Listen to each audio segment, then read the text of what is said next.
Film की शुरुआत Nora और एलेक को दिखाते हुए होती है, जो कार से लॉन्ग ड्राइव पर जा रहे थे। काफी दूर आने पर इन्हें एहसास होता है कि ये गलत रास्ते पर चले आए थे और अब ये खो चुके हैं। फिर भी एलेक सोचता है कि ये रास्ता किसी न किसी शहर की ओर ही जा रहा होगा, इसलिए वो बिना ज्यादा फिक्र किए हुए आगे बढ़ने लगता है। इसके बाद नोरा को टॉयलेट जाना था, इसलिए ये आगे एक रेस्टोरेंट पर रुकते हैं, मगर रेस्टोरेंट बंद पड़ा था, इसलिए नोरा टॉयलेट करने के लिए रेस्टोरेंट के बैक साइड में चली जाती है। पीछे उसे एक वॉलेट और फोन पड़ा हुआ दिखता है, पर आसपास कोई भी नहीं था, इसलिए वो टॉयलेट करने लगती है। वो इस बात से बिल्कुल अनजान थी कि कुछ ही दूरी पर इंसानी खोपड़ी पड़ी है, यानी यहाँ किसी का खून हुआ था। नोरा और एलेक आगे बढ़ते हैं। रास्ता बिल्कुल सुनसान था, दूर दूर तक ना कोई घर था, ना ही इंसान दिखाई दे रहा था। कुछ ही देर में एलेक रियलाइज करता है कि उनकी कार में अब काफी कम गैस बची हुई है, तो उन्हें अब जल्द ही गैस भी फिल करवानी होगी। आगे रास्ते में इन्हें एक बूढ़ी औरत मिलती है, जिसकी कार खराब हो गई थी। एलेक इंसानियत दिखाते हुए उसकी मदद करना चाहता है। वो कार चेक करने लगता है और इस दरमियान नोरा उस बूढ़ी औरत से बात करने की कोशिश करती है। वो बूढ़ी औरत नोरा से पूछती है कि तुमने रिंग क्यों नहीं पहनी है, तुम शादीशुदा हो या ये लड़का तुम्हारा बॉयफ्रेंड है या फिर ये तुम्हारा भाई है। वो नोरा को लेक्चर देने लगती है कि कैसे आज की युवा पीढ़ी बस मजे करना जानते हैं और जिम्मेदारी से तो दूर भागते हैं। नोरा को बड़ा अजीब लगता है कि एक तो वो उसकी मदद कर रही है और ये बूढ़ी औरत उसकी बेइज्जती की जा रही है। इतने में एलेक बूढ़ी औरत से कहता है कि सॉरी, मैं कार की खराबी नहीं पकड़ पा रहा हूँ। तब नोरा और एलेक वहाँ से आगे चले जाते हैं।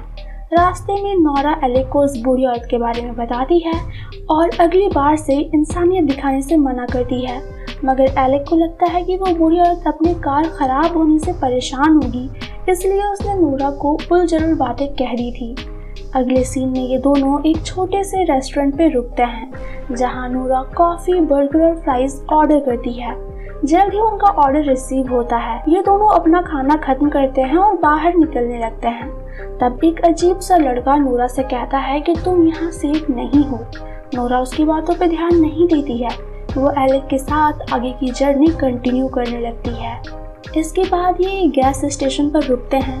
एलेक कार में गैस फिल करता है और कैशियर से सवाल करता है कि क्या यहाँ आसपास कोई मोटेल मिलेगा। वो आदमी कहता है कि यहाँ से 20 मिनट की दूरी पे आपको एक कैबिन मिल जाएगा, जहाँ आप काफी सस्ते दाम पे रूम रेंट पर ले सकते हैं। जैसे ही नोरा और एलेक वहाँ से निकलते हैं, वो कैशियर उन्हें विंडो से घूरने लगता है। रास्ते में नोरा एलेक से कहती है कि कितना अच्छा होता अगर हम घर पर ही रिलैक्स कर रहे होते। मुझे वो कैशियर काफी अजीब लगा। क्या हो अगर उसने अपने ही किसी दोस्त का कैबिन रेकमेंड किया हो और वो हमारे साथ कुछ गलत करने के बारे में सोच रहा हो। एलेक कहता है कि ऐसा कुछ नहीं है, सारे लोग बुरे नहीं होते। वैसे भी मैं बहुत थक चुका हूँ, मुझे आराम की सख्त जरूरत है, वरना मुझसे एक्सीडेंट हो जाएगा। कुछ देर में ये लोग उस कैबिन के नजदीक पहुँच जाते हैं। नोरा को ये जगह काफी अजीब लग रही थी, मगर एलेक देखता है कि कैबिन के बाहर कई सारी गाड़ियां खड़ी हैं, इसलिए वो नोरा को मनाकर अंदर ले जाता है। अंदर कोई दिखाई नहीं दे रहा था और ये कैबिन दिखने में काफी गंदा सा भी था, पर खाने की कुछ जूठी प्लेट पास में पड़ी थी, जिसे देखकर एलेक को लगता है कि इस कैबिन में बहुत सारे लोग रहते हैं। वो और नोरा सीढ़ी से ऊपर जाते हैं, जहाँ इन्हें इस कैबिन का मालिक मिलता है। वो इन्हें एक कमरा देता है और इनसे काफी बातें भी करने लगता है, जो नोरा को बिल्कुल पसंद नहीं आता। वो कहती है हमें आराम करना है, तो अब आप जा सकते हैं। लैंडलॉर्ड के वहाँ से जाते ही एलेक नोरा पे गुस्सा हो जाता है। उसे नोरा का यूं लैंडलॉर्ड से बदतमीजी से बात करना पसंद नहीं आया था, मगर नोरा कहती है कि लैंडलॉर्ड बहुत अजीब है। ये दोनों आपस में ही झगड़ने लगते हैं। वो इस बात से बिल्कुल अनजान थे कि इनके पास वाले एक बेड पर खून के निशान थे। ये दोनों फ्रेश होकर सो जाते हैं और हम इनके बेड के नीचे से किसी को निकलते हुए देखते हैं, जिसने सीप मास्क पहन रखा था। और अगली सुबह जब नोरा जागती है तो वो खुद को लोहे के एक केज में पाती है। वो घबराते हुए एलेक को आवाज लगाने लगती है। तभी एक आदमी आता है जिसने गोट मास्क पहन रखा था। वो केज को हिलाकर नूरा को डराकर शांत कर देता है और वहाँ से चला जाता है। तब नूरा पास में पड़े एक पत्थर को किसी तरह अंदर लाती है और केज में लगे ताले को तोड़ने लगती है, मगर तभी गोटमैन काउमैन के साथ वापस आता है। वो उस पे एक कैनिस्टर उछल देते हैं। इसके बाद जब नूरा होश में आती है तो देखती है कि उसे एक अंधेरे रूम में बंद करके रखा गया है। वहाँ एक नर्स रैबिट मास्क पहन कर आती है, जो जबरदस्ती नूरा के प्राइवेट पार्ट में सीमेंट इंजेक्ट कर देती है ताकि नूरा प्रेग्नेंट हो जाए। नूरा मदद के लिए जोर जोर से चिल्लाती है पर कोई भी उसकी मदद नहीं करता है। इसके बाद गोटमैन और काउमैन आते हैं। वो नूरा को एक केज में बंद करके कार्ट से कहीं ले जाने लगते हैं और इस दरमियान नूरा इस एरिया के जिस भी इंसान को देखती है सब ने एनिमल के मास्क पहन रखे थे और रोजाना के काम करने में बिजी थे। नूरा की नजर एक कसाई पर पड़ती है जो एक आदमी की लाश को काट रहा था। इसके बाद नूरा को एक अस्तबल में ले जाकर फेंक दिया जाता है। दूसरी ओर एलेक एक ऐसे रूम में रखा गया था जहां ढेर सारे केज थे और सब में आदमी कैद थे। सभी के मुंह पे पट्टे बंधे थे। फिर भी एलेक अपने पास वाले केज में बंद आदमी से मदद मांगता है, मगर वो आदमी खुद बेहोश था। फिर वो दूसरे केज वाले आदमी से बात करना चाहता है, पर वो आदमी मायूस हो चुका था। वो एलेक की बातों का जवाब नहीं देता है। कुछ ही देर में 3 मास्कमैन आते हैं। वो केज में बंद आदमियों के सिर पर हथौड़ा मारकर उन्हें बेहोश कर देते हैं। फिर वो एलेक को भी इसी तरह बेहोश कर देते हैं।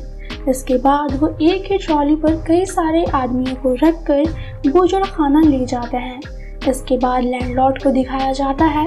दरअसल वो ही इन सब का हेड था। उसे एक बहुत बड़ी पार्टी का ऑर्डर मिला था, इसलिए वो अपने मास्कमैन स्टाफ से कहता है कि आज खाना लाजवाब बनना चाहिए और कई सारी वैरायटीज भी होनी चाहिए। इसके बाद वो डेयरी एरिया चेक करने जाता है जहां मशीन की मदद से औरतों से मिल्क निकाला जा रहा था।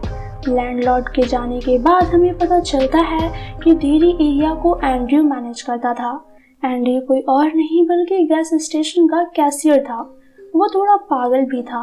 वो एक रोती हुई औरत के पास जाता है और उससे ऐसे बातें करता है जैसे वो औरत नहीं बल्कि कोई पालतू जानवर हो। वो औरत एंड्रयू पे गुस्सा करती है और उसे पागल कहने लगती है, जो एंड्रयू को पसंद नहीं आता है। कुछ देर में वहाँ एक और मास्कमैन आता है जो देखता है कि उस औरत को एंड्रयू ने मार डाला है।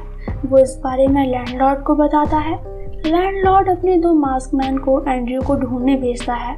वहीं नूरा अपने पास वाली एक लड़की से पूछती है कि हम बाहर कैसे निकल सकते हैं। वो जवाब देती है कि यह पॉसिबल नहीं है। मैं पिछले 2 साल से यहाँ हूँ। मैंने कई बार भागने की कोशिश करी मगर हर बार पकड़ी गई।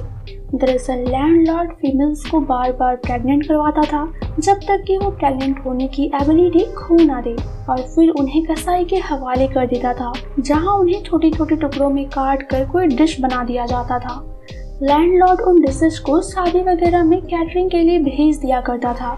एस्ली को यहाँ 2 हफ्ते पहले ही लाया गया था और वो भी उम्मीद खो चुकी थी, मगर नूरा एस्ली से वादा करती है कि मैं तुम्हें यहाँ से बाहर जरूर निकालूंगी।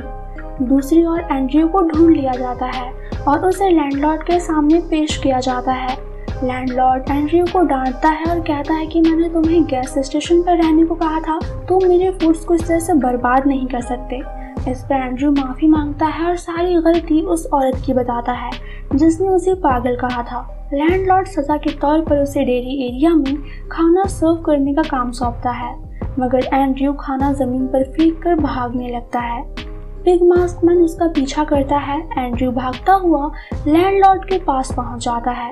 लैंडलॉर्ड को लगता है कि उसने अपना काम खत्म कर लिया है, इसलिए वो उसे शाबाशी देता है। दूसरी ओर कुछ मास्कमैन उस औरत के पास जाते हैं जिसके 2 साल पूरे हो गए थे। अब वो और मिल्क प्रोड्यूस नहीं कर सकती थी। वो उस औरत को काट कर उसका मांस जमा करने लगते हैं और ये सब नूरा देख लेती है। वो काफी डिस्टर्ब हो जाती है। तभी किसी तरह एलेक छुपते हुए नूरा के पास आता है और उसे लेकर भागने की कोशिश करता है। ये दोनों भागते हुए कुछ दूर आ जाते हैं। इन्हें एक ट्रक दिखता है।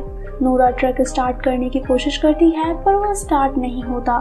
आवाज सुनकर ट्रक ड्राइवर आ जाता है। तब जल्दी से नूरा और एलेक ट्रक के पीछे छिप जाते हैं। फिर ये भागते हुए जंगल में बने एक चर्च में जाते हैं। चर्च में ये जो देखते हैं उनसे ये और ज़्यादा हैरान हो जाते हैं। दरअसल इनकी गॉड ने भी एनिमल मास्क पहन रखे थे। तभी एक काउमैन चर्च आता है। तब नोरा और एलेक छिप जाते हैं। जब वो चर्च से भागने की कोशिश करते हैं तो काउमैन इन्हें देख लेता है। वो बेल बजाकर अपने बाकी के साथियों को भी अलर्ट कर देता है। भागते हुए एलेक का पैर एक ट्रैप में फंस जाता है। काउमैन नजदीक आ चुका था, इसलिए नोरा को वहां से अकेले ही भागना पड़ता है। मास्कमैन एक पत्थर से एलेक को कुचलकर मार डालता है। नोरा किसी तरह से छिपते छिपाते पार्किंग एरिया तक पहुंच जाती है, जहां ढेर सारे कार्स रखे हुए थे। नोरा पास में रखे एक हथौड़े से एक कार के ओनर को मार डालती है, मगर 3 और मास्कमैन उसे ये करते हुए देख लेते हैं। वो नोरा के पीछे पड़ जाते हैं। नोरा कार स्टार्ट करके कुछ दूर भाग भी जाती है, पर तभी कार की गैस खत्म हो जाती है। तब नोरा कार से बाहर निकलकर किसी तरह अस्तबल तक पहुंचती है। वो एस्ली को आजाद करती है और पास में खड़ी बस में जाती है, पर बस की चाबी नहीं थी। तब नोरा पास वाले घर से चाबी लाती है और बस स्टार्ट कर लेती है। वो खुश होकर पीछे एस्ली को देखती है, पर वो जैसे ही एस्ली को देखती है उसका मूड ऑफ हो जाता है, क्योंकि उस बस में कई सारे मास्कमैन पहले से मौजूद थे। सीन यहीं पर कट होती है और अगले सीन में कुछ मास्कमैन्स डिनर टेबल के पास थे। नोरा और एस्ली टेबल पर रोस्ट करके एक डिश की तरह सर्व की गई थी, यानी कि वो दोनों भी अब इन एनिमल्स का खाना बन चुकी थी। और इसी के साथ ये मूवी यहीं पर ख़त्म हो जाती है। दरअसल इस मूवी में इंसानों को ठीक वैसे ही ट्रीट किया गया था जैसे इंसान एनिमल्स को किया करते हैं।